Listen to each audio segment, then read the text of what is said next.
Assalamualaikum warahmatullahi wabarakatuh. Apa kabar mas-mas dan mbak-mbak semuanya? Saya harapkan mas-mas dan mbak-mbak semuanya sehat walafiat dan tetap berada dalam lindungan Allah Subhanahu wa taala. Untuk memulai pembelajaran pada kesempatan kali ini, marilah kita membaca basmalah bersama-sama. Bismillahirrahmanirrahim. Semoga apa yang kita pelajari pada kesempatan kali ini akan bermanfaat bagi mas-mas dan mbak-mbak semuanya dan menambah wawasan mas-mas dan mbak-mbak semuanya. Langsung saja, pada kesempatan kali ini kita akan membahas aplikasi CorelDRAW. Pada pertemuan kali ini, saya akan memakai aplikasi CorelDRAW X5, namun untuk apa yang saya jelaskan merupakan sebuah konsep yang nanti itu sama di versi-versi yang lain. Mas-mas dan mbak-mbak semuanya boleh memakai CorelDRAW versi yang lain. Di sini saya memakai aplikasi CorelDRAW X5. Secara default, Corel telah menyediakan 7 program dasar di antaranya. Bitstream Font Navigator yang digunakan untuk melakukan pengolahan huruf. Kemudian ada Corel Capture X5 yang digunakan untuk melakukan penangkapan objek di layar monitor atau mirip dengan fungsi print screen. Lalu ada Corel Connect untuk mencari dan mengelola konten dalam komputer Anda dengan mudah dan cepat. Kemudian ada Corel PhotoPen X5 yang digunakan untuk melakukan editing pada gambar bitmap, mirip dengan software Adobe Photoshop. Lalu ada CorelDRAW X5 itu sendiri yang digunakan untuk melakukan pembuatan dan editing pada gambar vektor, mirip dengan software Adobe Illustrator yang ada pada produk Adobe. Lalu ada Duplexing Wizard yang digunakan untuk melakukan pencetakan atau pengeksporan dengan mode duplex. Kemudian ada video tutorial yang digunakan untuk melihat panduan atau tutorial Corel dalam bentuk video. Dari 7 program tersebut, fungsi utama pada paket Corel terletak pada program CorelDRAW. Untuk dapat menjalankan aplikasi CorelDRAW, mas-mas dan mbak-mbak semuanya dapat menemukan program ini pada Start menu di bagian All Program. Secara default, CorelDRAW akan menampilkan kotak dialog selamat datang atau welcome screen pada saat kita membuka program tersebut. Nah, di sini ada beberapa kotak dialog. Yang pertama adalah Quick Start, di mana Anda dapat menggunakan tab ini untuk memulai dokumen. Terdapat fasilitas New Blank Document untuk membuka dokumen kosong, lalu ada New From Template untuk memulai dari template yang telah disediakan, lalu ada fasilitas Open Recent itu untuk membuka dokumen yang telah dibuat sebelumnya. Jika dokumen Anda tidak ada dalam daftar, Anda dapat menggunakan tombol Open Others, kemudian cari dan pilih dokumen Anda. Kemudian ada kotak dialog What News, berisi informasi mengenai hal terbaru apa saja yang terdapat dalam CorelDRAW X5 ini. Kemudian ada kotak dialog Learning Tools. Di sini Anda dapat menggunakan halaman ini untuk memperoleh bantuan, baik dalam bentuk teks maupun video. Lalu ada kotak dialog Gallery. Di sini berisi gambar-gambar hasil dari program ini yang dapat Anda gunakan sebagai referensi dalam pembuatan atau editing gambar. Lalu ada kotak dialog Update, di mana pada halaman ini Anda dapat memperoleh informasi terbaru mengenai CorelDRAW baik mengenai update program ataupun tips terbaru dari CorelDRAW Community. Untuk dapat mengakses halaman CorelDRAW Community, Anda harus terhubung dengan koneksi internet.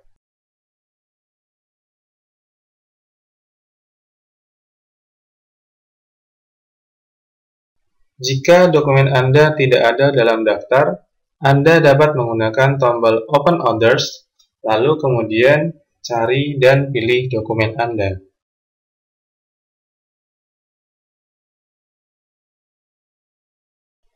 Langsung saja, kita akan membuat dokumen baru. Klik New Blank Document, lalu kita beri judul. Di sini saya beri judul CorelDRAW.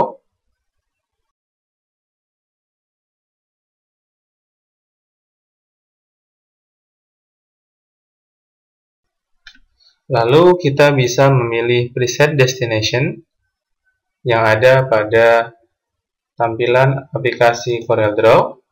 Di sini ada beberapa custom destination. Pada kesempatan kali ini kita akan memakai preset destination custom saja. Kemudian kita bisa mengatur kanvas sesuai dengan size yang diperlukan. Di sini saya memakai size A4. Lalu kita bisa mengatur width atau height dengan satuan yang tersedia di aplikasi CorelDRAW. Di sini saya memakai milimeter terlebih dahulu. Lalu untuk orientasinya ada portrait dan landscape. Kita pilih landscape. Kemudian untuk primary color mode di sini ada dua pilihan, yaitu RGB maupun CMYK. Untuk warna RGB itu adalah tipe warna yang tersusun dari warna dasar, yaitu merah, hijau, dan biru. Tipe ini cocok diterapkan untuk desain yang hanya ditujukan melalui media non-cetak, seperti website atau panel layar lainnya. Kemudian ada CMYK, di mana tipe warna ini tersusun dari perpaduan tipe warna cyan, magenta, yellow, and black. Sifat dasar yang dimiliki tipe warna ini adalah subtraktif, di mana sifat ini bertolak belakang dengan sifat adaptif. Semakin tinggi nilai warna yang Anda masukkan, maka akan semakin gelap warna yang dihasilkan. Rentang nilai untuk tipe warna CMYK ini adalah 0 sampai dengan 100. Tipe warna ini direkomendasikan dalam hal pencetakan dokumen. Dalam proyek kali ini, kita memakai warna dari RGB saja. Setelah itu kita bisa klik OK. Inilah tampilan jendela awal dari aplikasi CorelDRAW. Tampilan ini tidak jauh berbeda dengan pendahulunya. Tampilan awal pada aplikasi CorelDRAW X5 tidak banyak mengalami perubahan.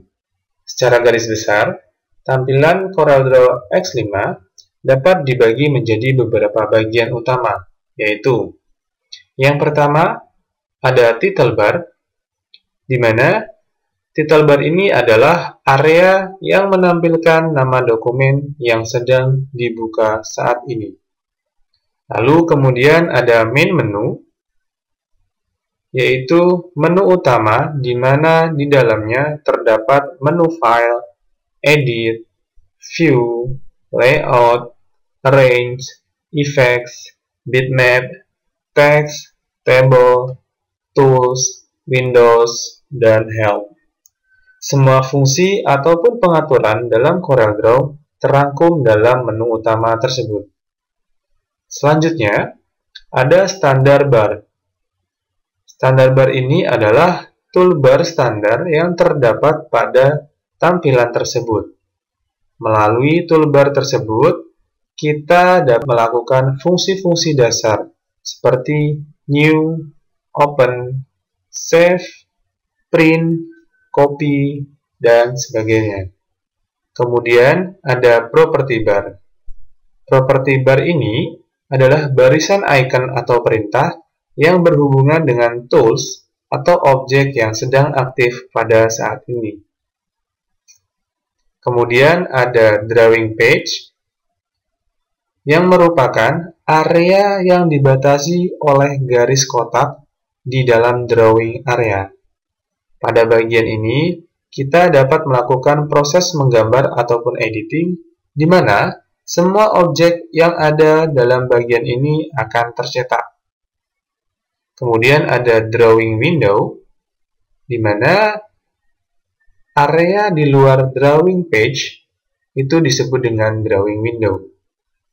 Pada bagian ini, kita masih bisa menggambar atau mengedit objek, namun objek tersebut tidak akan tercetak. Lalu kemudian ada Docker. Dalam CorelDRAW, fungsi Docker ini hampir sama dengan fungsi Taskpan yang ada pada Microsoft Office. Dalam Docker, terdapat fungsi-fungsi lebih rinci untuk beberapa fungsi yang terdapat dalam toolbox. Sebagai contoh, adalah fungsi karakter formatting, di mana dalam fungsi tersebut kita dapat melakukan pengaturan-pengaturan karakter ataupun font. Kemudian ada color palette, yaitu vertical toolbar yang berisikan warna-warna sesuai dengan mode yang digunakan. Apakah itu RGB, CMYK, Toyo, ataupun Pantone. Kemudian ada toolbox. Nah, pada bagian ini terdapat icon-icon yang merupakan tools atau alat untuk melakukan pekerjaan pada area kerja, seperti membuat, mewarnai, ataupun mengedit objek pada area kerja. Lalu ada rules yang berfungsi sebagai garis batas vertikal dan horizontal yang digunakan untuk menentukan ukuran dan posisi dari objek yang ada pada jendela gambar.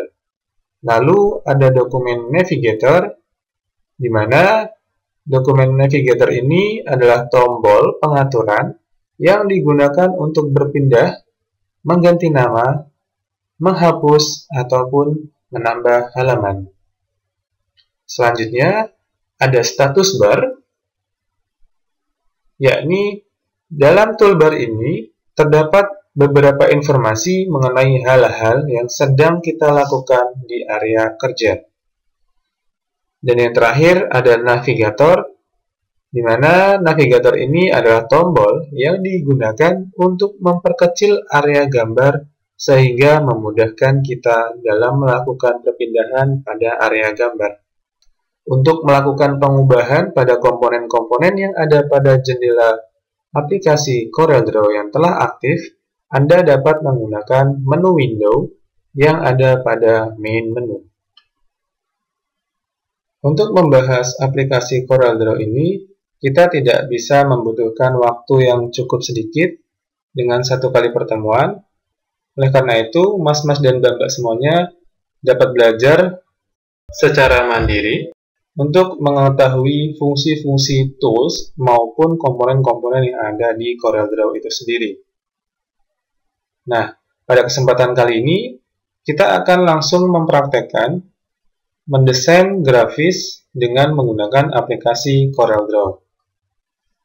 Di sini saya akan mempraktekkan beberapa contoh fungsi yang akan kita gunakan. Langsung saja kita praktekkan. Nah, di sini saya akan menambahkan rectangle tools untuk membuat kotak. Lalu, saya akan mengatur berapa ukuran kotaknya. Di sini saya memilih ukuran piksel terlebih dahulu. Saya set di 1280 piksel kali 720 piksel. Kemudian saya akan meresizenya agar bisa full dalam kanvas atau Windows area kerja kita. Oke, langsung saja. Untuk membuat garis, baik itu lurus maupun lengkung, kita bisa menggunakan fasilitas pen yang ada pada Freehand Tools. Kita klik Freehand Tools, kemudian pilih pen. Lalu kita klik di area kerja kita, seperti ini. Setelah itu, kita bisa atur dalam Shape Tool untuk membuat lengkungan pada desain kita. Setelah itu, kita dapat mengaturnya.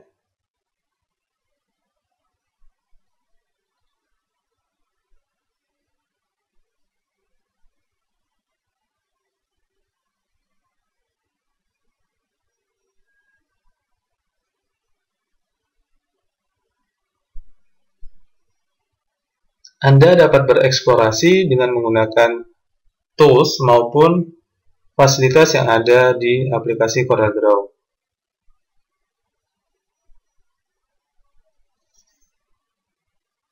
Seperti ini, kita atur terlebih dahulu bentuk dari desain yang akan kita buat.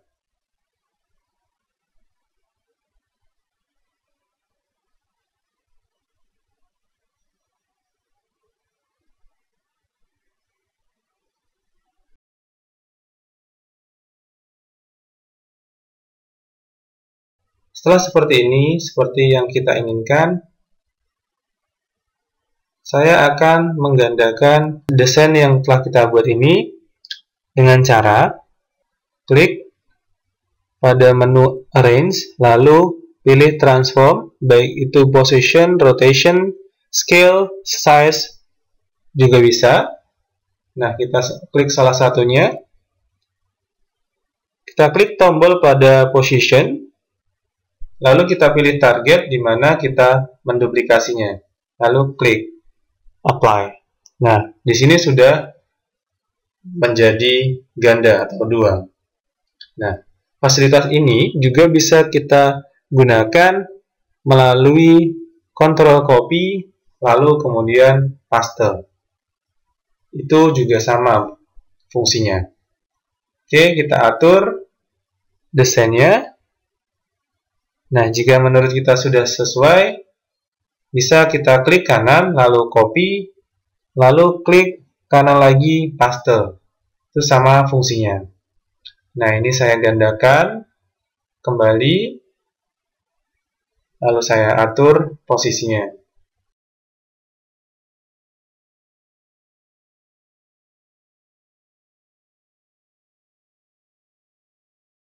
Selanjutnya, kita akan mewarnai pada bentuk desain yang akan kita buat.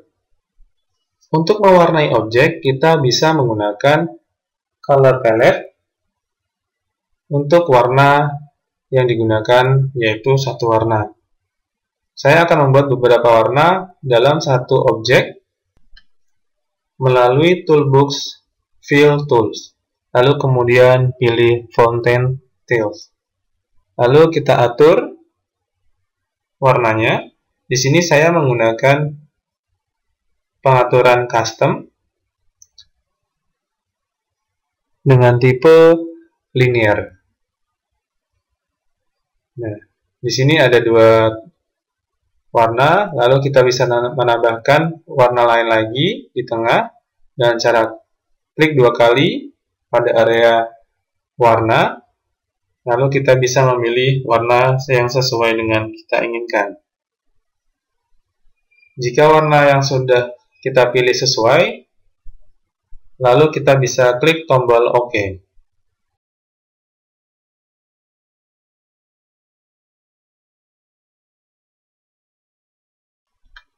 Dalam desain, saya akan menambahkan sebuah desain dari kotak persegi menggunakan rectangle tool.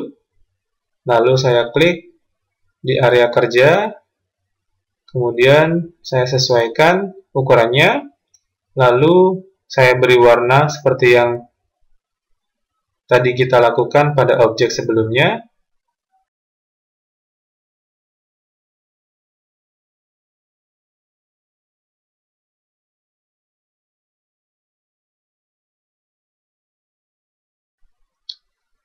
Nah, setelah itu, saya akan menduplikasi dari objek rectangle tool atau kotak yang ada pada area kerja kita. Lalu saya akan memotongnya dengan cara saya gandakan kotaknya tersebut.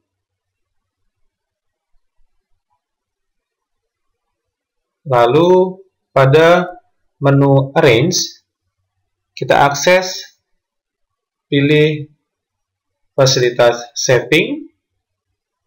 Nah, setelah kita gandakan kotak yang ada pada desain kita, kita bisa memilih kotak yang akan digunakan untuk memotong kotak yang satunya.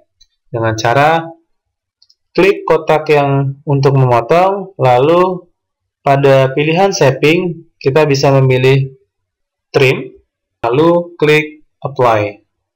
Nah, posisi ini sudah terpotong. Saya coba pisahkan kotak yang pemotong dan kotak yang terpotong. Lalu kita bisa menggandakannya susun seperti yang kita inginkan.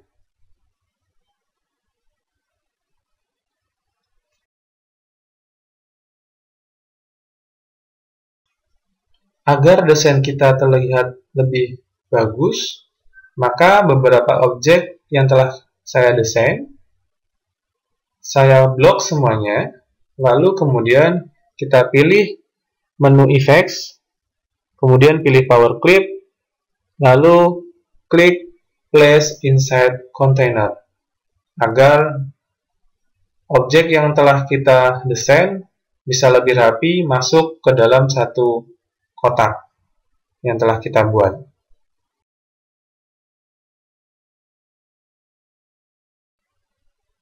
Selanjutnya, karena kan beberapa objek telah berada dalam kotak, maka kita mengeditnya dengan cara klik kanan, kemudian Edit Content. Nah, desain objek yang telah kita desain tadi ada di dalam satu kotak.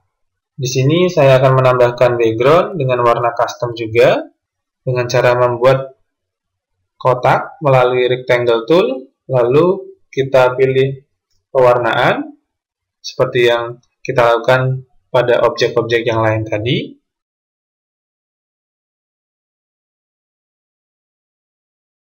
Hasil dari background yang akan kita buat adalah seperti ini.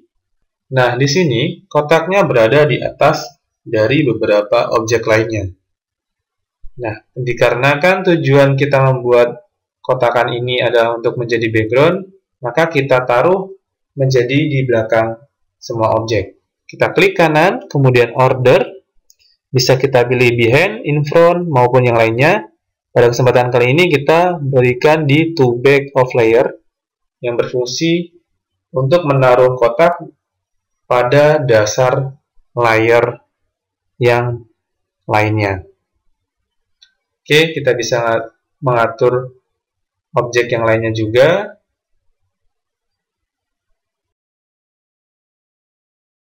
Jika sudah selesai dan sesuai yang kita inginkan, maka kita bisa klik tombol Finish yang ada pada kiri tampilan CorelDRAW. Nah, seperti ini. Lalu kita bisa menghilangkan line yang ada pada kotak dengan cara klik line, lalu pilih None. Nah, selanjutnya kita akan mempraktekkan bagaimana cara mengimport sebuah gambar maupun sebuah foto.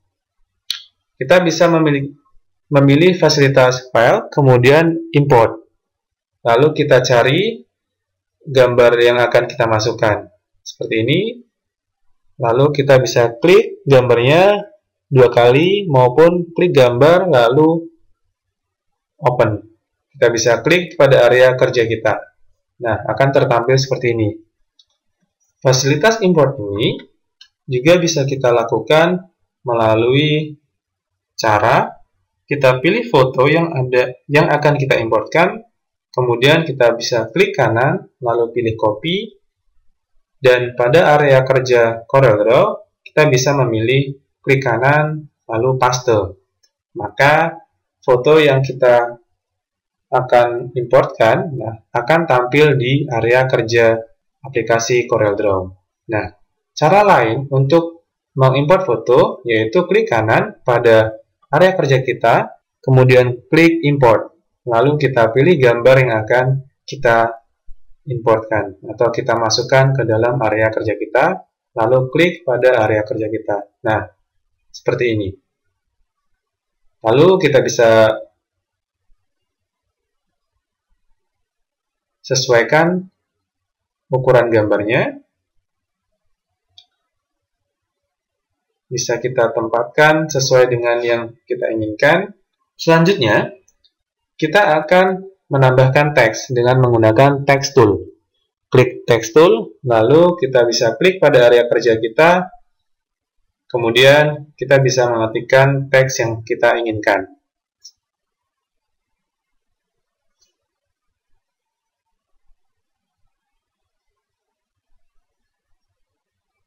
Setelah itu, kita bisa mengukur size-nya dan bisa mengukur ketebalan dari teksnya. Lalu kita bisa mewarnai. Di sini saya warnai dengan satu color di color palette. Nah, untuk menambahkan efek di pinggiran teks, klik pada outline pen yang ada pada area kerja kita di kanan bawah. Lalu kita bisa pilih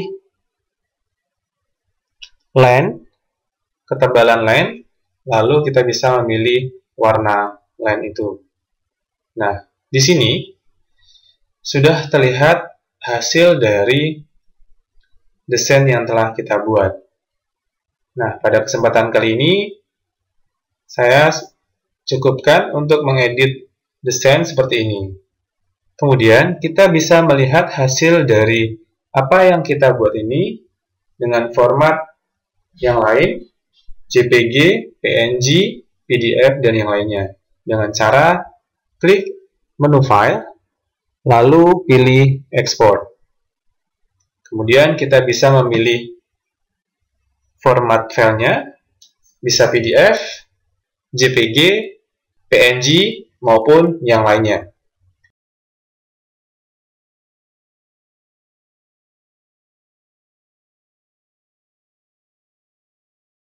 Nah, di sini saya pilih JPG terlebih dahulu.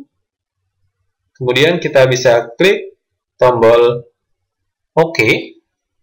Lalu kita atur untuk opacity hasil dari desain kita. Di sini saya akan mengaturnya menjadi 100%. Lalu kemudian kita klik OK.